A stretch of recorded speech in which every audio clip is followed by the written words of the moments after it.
Parce que maintenant, comme il n'y a plus grec ni juif, eh bien, ça veut dire aussi par là qu'on ne se focalise pas simplement sur un peuple qui serait juif, mais quand le Seigneur a dit qu'il a rassemblé le monde en un seul corps, et que maintenant l'Église c'est le corps du Christ, eh bien la parole de Dieu nous dit aussi dans Éphésiens 2, 11 à 23, autrefois, vous n'aviez aucun droit de cité en Israël, vous étiez des païens, vous faisiez partie de Japhé, hein, les nations, mais vous avez été rapprochés, et Christ est la pierre angulaire. Et des deux peuples, le Seigneur il dit, j'ai enlevé le mur de l'inimitié, afin que vous ne formiez plus qu'un seul peuple.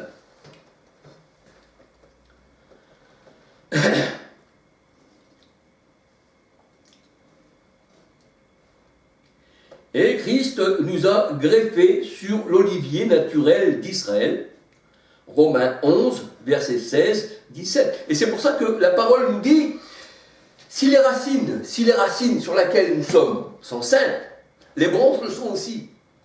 Mais si les racines sur lesquelles nous sommes greffés ne sont pas saintes, ben tout le reste n'est pas saint. Et si vous êtes greffé sur une religion étrangère, comme Rome, comme, je veux dire, sur le protestantisme, eh bien, votre racine n'est pas sainte.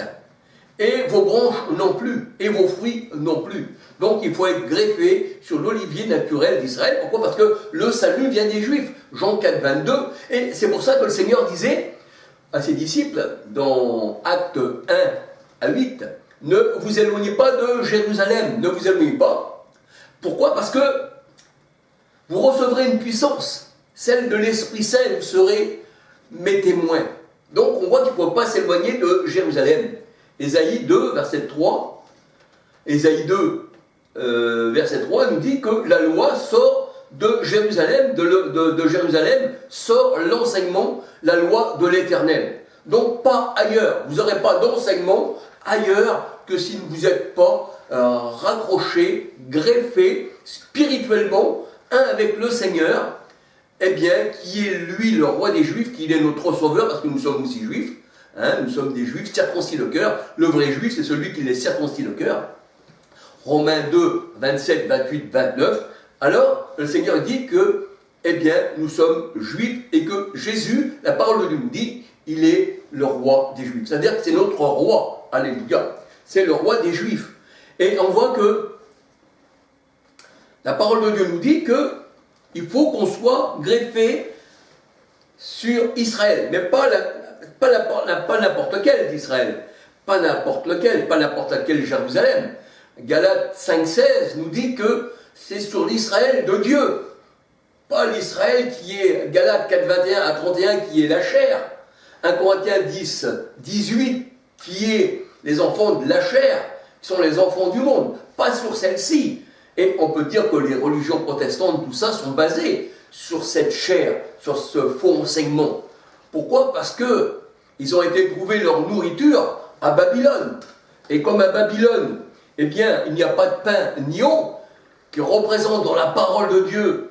Le pain représente la parole, Matthieu 4,4, et l'eau représente, Jérémie 2,13, la source d'eau vive, représente Christ, représente l'Esprit Saint, Jean 7, 37 à 39. Donc, on ne doit pas abandonner notre demeure, la nouvelle Jérusalem. Apocalypse 21, 1 à 10, et Galates 4, 26, la céleste, qui est notre mère. Hébreux 12, versets 18 à 24, dont Jésus est le médiateur. Donc, nous voyons que si nous sommes greffés sur l'olivier naturel d'Israël, on va porter du fruit. Mais si on est greffé ailleurs, sur un pape, sur ses credos, vous savez que le mot credo, on dit credo, on dit crédit, et quand on dit crédit, on dit à cette personne-là, je ne lui accorde pas de crédit, parce que le mot crédit, ça veut dire croire.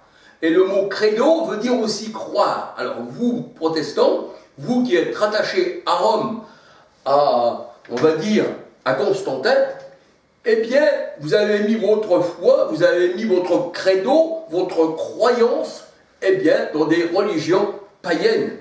Donc vous êtes aussi un peu comme des Askénazes qui se disaient juifs, mais qui n'en étaient que de nom. C'était des nations qui se donnaient le nom de juifs. Mais si vous voulez devenir juif, sortez de vos assemblées, ces assemblées qui vous mènent à la mort, parce que la parole de Dieu elle dit que l'Éternel se tient là dans l'assemblée des saints, mais qui est aussi l'assemblée des morts. Donc nous voyons que nous sommes greffés sur l'olivier naturel d'Israël. Il ne faut pas qu'on s'éloigne de Jérusalem. Pourquoi? Parce que dans la chambre haute, qui représente le paradis, le troisième ciel, le troisième étage, la parole de Dieu elle dit que les disciples étaient là, dans cette chambre haute, et que tout à coup, il se fit un vent, et des langues de feu venirent se poser sur chacun d'eux. Et les personnes qui étaient assemblées à la Pentecôte dans la chambre haute, étaient chacun d'eux un chandelier, mais qui était éteint, qu'il n'avait pas cette flamme, qu'il n'avait pas cette huile. C'est pour ça que la parole de Dieu, elle dit, il y avait beaucoup de lampes, dans la chambre haute. Je crois que c'est dans Acte 20, quelque chose, je ne me rappelle plus trop du verset, mais je crois que c'est dans Acte 20. Et là, on voit que c'est à Jérusalem que le chandelier, que les flammes se sont posées sur chacun d'eux. C'est pour ça que le Seigneur dit, vous êtes la lumière du monde. On n'allume pas une lumière pour la mettre sous le boisseau. Donc, c'était à Jérusalem, mais je vais dire la céleste, dont Christ est le médiateur, qui est l'épouse du Christ, que là, les flammes de feu se sont posées, sur chacun d'eux, et qui, de chaque personne, symbolise le chandelier, la menorah, les églises du Seigneur, dans Apocalypse 1, qui nous est dit que Christ était parmi, ces églises, parmi le chandelier à cette branche.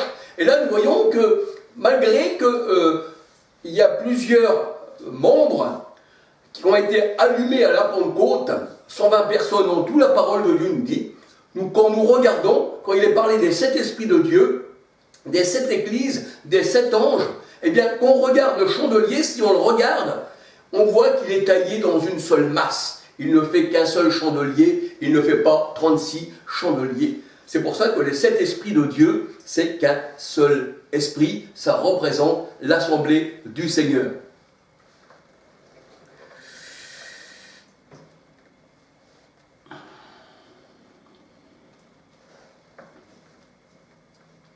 Et il est vrai qu'aujourd'hui, les païens convertis d'entre les nations sont des descendants de Japheth qui habitent dans les tentes de Sem. C'était la bénédiction de Noé qu'il avait dit, voici, Japheth habitera dans les tentes de Sem, c'est-à-dire parmi les vrais Sémites. Et cela ne veut pas dire que les Ashkénazes ont disparu. Ceux qui ont rejeté le Christ, sont de faux juifs. Ce sont de faux croyants. Comme toutes les religions protestantes, baptistes, anabaptistes, tout le courant protestant, et je vais dire aussi les témoins de Jéhovah. Tout cela, ils se disent chrétiens, mais ils ont renié ce qui fait la force. Ils ont même renié Christ, la pierre angulaire. Et ces gens-là, ils n'ont même pas le Père, parce que la Bible elle dit, celui qui rejette le Fils n'a pas non plus le Père. Donc on voit que quand Christ a été dans cette Jérusalem, Galates 4, 21 à 31, on ne l'a pas reçu. C'est là que le Christ a trouvé la mort, toi Jérusalem qui tue les prophètes. Et la parole de Dieu elle dit, puisqu'ils ne m'ont pas accepté, moi le Fils, ils n'ont pas non plus le Père. Celui qui a le Fils a aussi le Père, celui qui n'a pas le Fils n'a pas non plus le Père. Parce que moi et le Père c'est un seul Dieu, un seul Esprit. Donc on regarde dans la parole de Dieu, 1 Jean 2, 22, 23, 24, et Jean 10, 30. Moi et le Père, un seul. Parce que Dieu s'est manifesté dans le Fils. 2 Corinthiens 5, 19 nous dit car Dieu était ton Christ.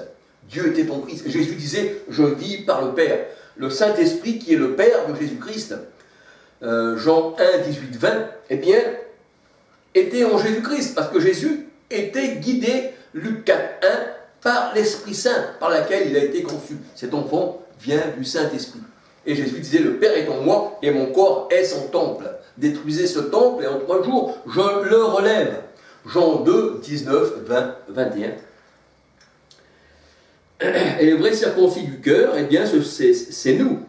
Romains 2, versets 27, 28, 29, les vrais juifs circoncis de la main de Christ qui n'est pas fait d'une main d'homme, parce que Christ n'est pas un homme.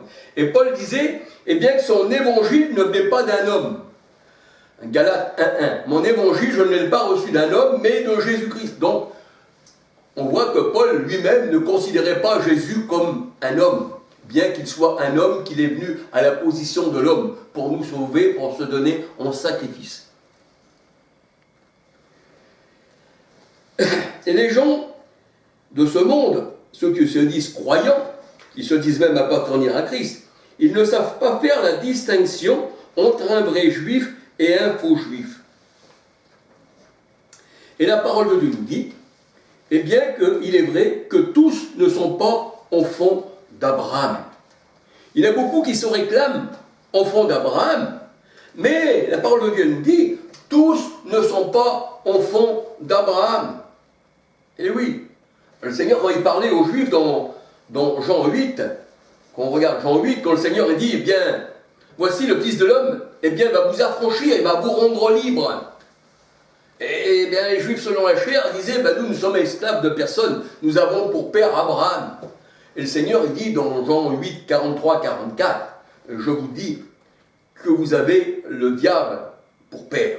Alors, tous ceux qui se disent chrétiens, qui se disent appartenir au Seigneur, qui se disent être nés de nouveau, qui ont une religion, qui se disent enfants de Jésus-Christ, mais vu que vous n'êtes pas greffés sur l'olivier naturel d'Israël, mais que vous êtes nés sur des credos, sur des croyances babyloniennes, c'est-à-dire catholiques, tout cela, voyez-vous, eh bien vous êtes de faux chrétiens, et vous vous croyez libres. Mais le Seigneur, il dit, eh bien que vous êtes comme les pharisiens, dans Marc 7, 1 à 23, qu'ils avaient annulé le commandement de Dieu pour leur tradition, et qui disaient, nous, on est esclaves de personne.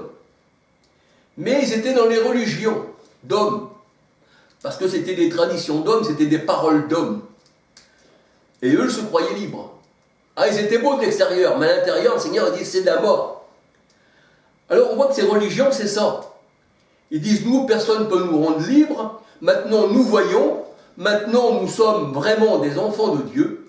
Et j'ai regardé aussi pour Vie et Lumière, sur YouTube, là, le truc anglais, eh bien, on voit vraiment que les insignes qu'il y a, hein, les insignes, c'est-à-dire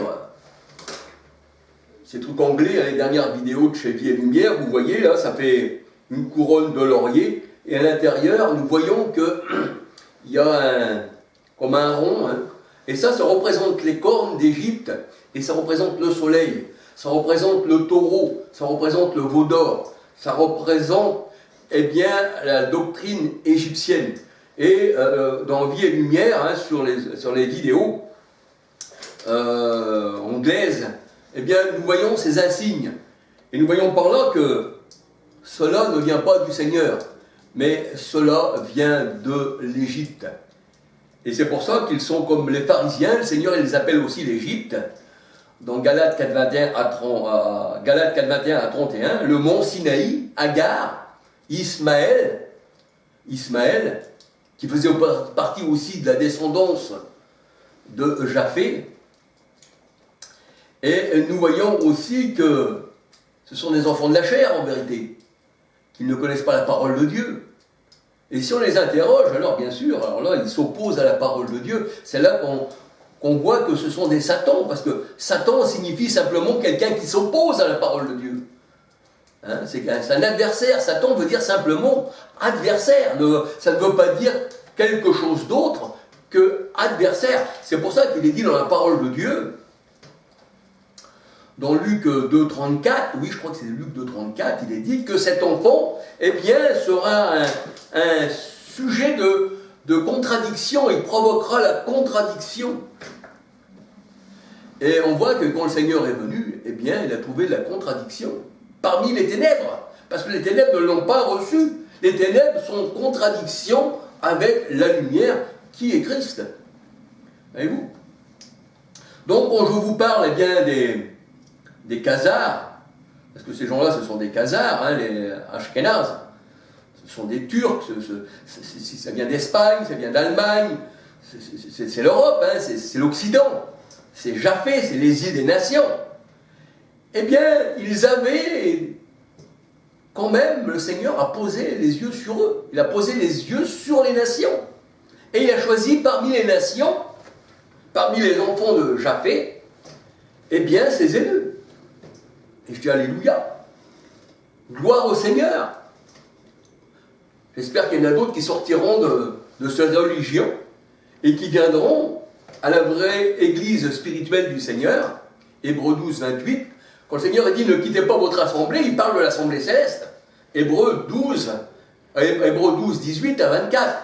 Où Christ est médiateur. La parole de Dieu, elle dit le cœur des anges. C'est là que se tient le cœur des anges. C'est là qui est le troisième ciel. Hein, c'est là. Hein, alors on peut dire il y a le premier ciel. Nous voyons les nuages. Là je vous parle à la manière littérale, physique. Il y a le premier ciel. Il y a le deuxième ciel, le cosmos. Et ensuite, il y a le troisième ciel, que nous ne pouvons pas voir avec nos yeux. Mais ça, c'est une image terrestre. Tandis que le troisième ciel, eh bien, la parole de Dieu nous dit que le ciel, qui c'est le ciel, eh bien, c'est nous. Alléluia. C'est nous le ciel. C'est nous la terre. C'est pour ça qu'il est dit dans Apocalypse 21, 1 à 9, « Et voici, je vis un nouveau ciel et une nouvelle terre, l'épouse du Christ, qui descend d'en haut. » Et Ésaïe 62, 1 à 4, il est dit « J'appellerai ta terre épouse. Et quand les cieux anciens ont passé, voici je vis un ciel nouveau. » Les cieux anciens, ça représentait Genèse 37 à 9, eh bien, l'Ancien Testament. Et quand le Seigneur a dit « Voici, il y aura un ciel nouveau, une nouvelle terre, et que la bonne terre recevra, eh bien, la graine de Dieu », le Seigneur, il parle de l'homme qui recevra. Et c'est pour ça que le Seigneur, il dit « Tu seras comme un jardin arrosé ». Ça veut dire que nous sommes des jardins. Nous sommes, et le mot jardin veut dire paradis. Et quand la parole de Dieu nous dit dans Cantique des Cantiques, « Voici l'époux rentre dans son jardin », ça veut dire que Christ est rentré en nous dans son jardin. Et ne savez-vous pas que le royaume des cieux est en vous? Parce que le royaume des cieux, les cieux sont en nous, le royaume des cieux est en vous. Et Jésus-Christ règne dans vos cœurs. Alléluia. Donc tout ça, pour la parole de Dieu, ça nous représente beaucoup de choses qui, pour les nations non converties, eh bien, la parole de Christ est folie pour ceux qui périssent. Et bien voilà, voyez-vous, alors on peut dire qu'il y a les enfants de Japhé, eh bien, ont reçu la bénédiction, tous ceux qui étaient destinés à la vie éternelle. Alléluia. Acte 13, verset 48. Bien, que le Seigneur vous bénisse, que le Seigneur vous garde. Dis bonjour à Daniel s'il regarde les vidéos, à Fabrice, à Ricardo, à Marcel, et puis aussi aux personnes que je rencontre. Et puis que le Seigneur vous bénisse tous, alléluia. Et pour qu'on soit vraiment béni du Seigneur, il faut aussi lui appartenir, parce que le Seigneur, il ne donne pas sa bénédiction, eh bien, sur les méchants. Au contraire, les méchants n'ont pas reçu l'Esprit du Seigneur et ils ne le connaissent pas. Alors si vous voulez être béni, sortez de vos religions et venez au Seigneur. Mais c'est vrai qu'il y a beaucoup d'appelés, mais peu d'élus. Donc je ne pense pas qu'il y a beaucoup de personnes qui sortiront de leur religion. Parce que c'est la grande porte de la perdition. Eh bien, soyez bénis, que le Seigneur vous bénisse et que le Seigneur vous garde. Alléluia.